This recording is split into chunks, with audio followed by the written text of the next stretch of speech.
Good afternoon. This is Quintus Curtius. It's January 5th, 2025, first podcast of the new year.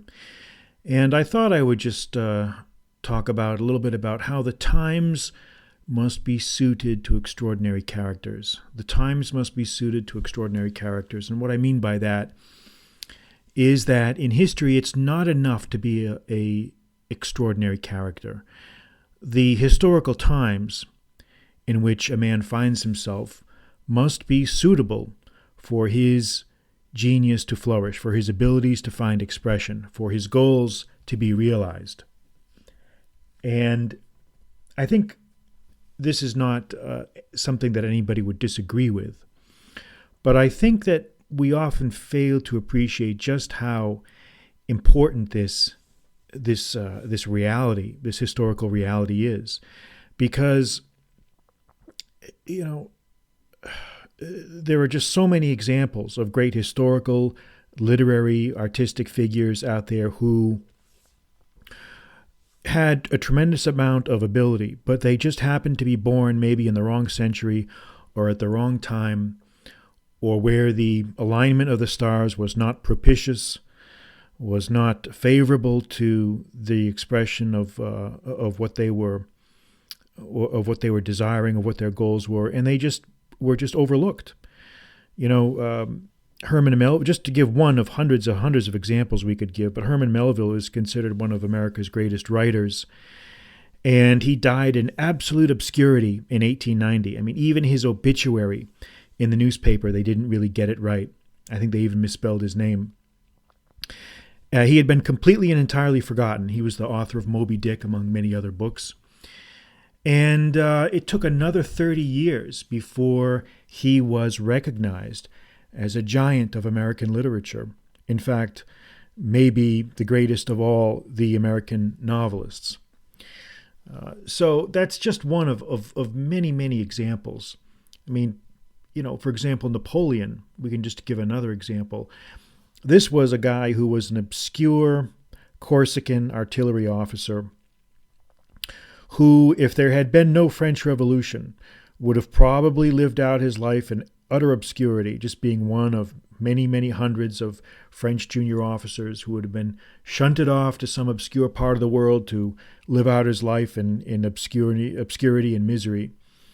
And yet, the times that he was living in thrust him into the forefront. The times allowed his genius and his abilities to flourish. The French Revolution gave the opportunity to this man to allow for the advancement and promotion of unknown and younger officers, something which in normal times would never have happened. I just saw another great example of this. I was recently watching a very, very good biography of Theodore Roosevelt. This was on Amazon Prime. It's called Theodore Roosevelt, I think, is the title of it. You should check it out. It's very, very good. But they made the point that, Theodore Roosevelt was always an iconoclastic, always a renegade, a rogue, someone who was willing to break tradition. And he was like this from the moment he first entered politics. When he became a police commissioner in New York, he was out there walking the beat at night, inspecting conditions, firing corrupt cops, and generally cleaning up the place. And there was just something about this guy that, even though his superiors, his machine politician friends in the Republican Party didn't like what he was doing, he was so popular they had to go along with it. And he finally made it to be governor of New York, the state of New York, and he became a reformer as governor of New York. He overhauled many things. He rocked the boat in many ways. He upset the existing power structure. And the Republican Party couldn't wait to get rid of this guy. So they thought that they could get rid of him by just kicking him upstairs to be a vice president, to be William McKinley's vice president, to run on the vice presidential ticket, which then, as now, vice president is seen as a job really that has no important function. I mean, it does technically have certain functions, of course, but it's for a man of TR's energy and will, it was definitely something that he was not to his liking, as he quickly realized as soon as he got there.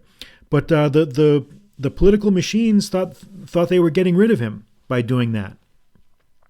And yet, miracle of all miracles, poor McKinley was assassinated, and this thrust Roosevelt, who had been almost an accidental afterthought as vice president, into the presidency. And from there, he embarked on his extraordinary political career as president, becoming a major reformer of the 20th century, in some ways even more influential than Franklin Roosevelt, some decades later.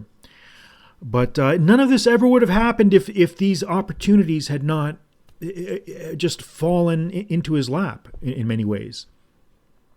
The fact that he was just basically shunted off from the governorship of New York to the vice presidency, and then from there into the presidency, it took two separate levels of almost miracles for him to get to that point. And you have to ask yourself, how many other men of great ability who have just languished in obscurity for lack of opportunities that history might have presented? There must be thousands. There must be tens of thousands.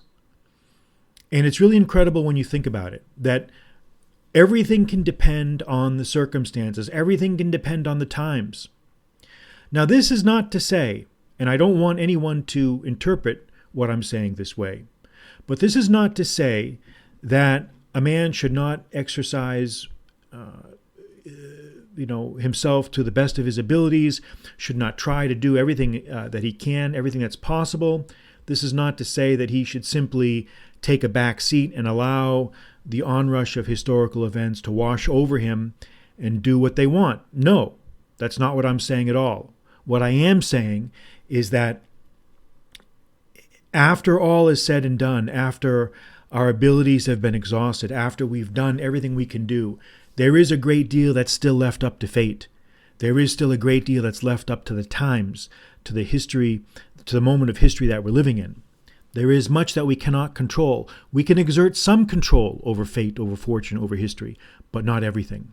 And this is something that really, really is a reality that flashes into sharp focus once you begin to study history with great intensity.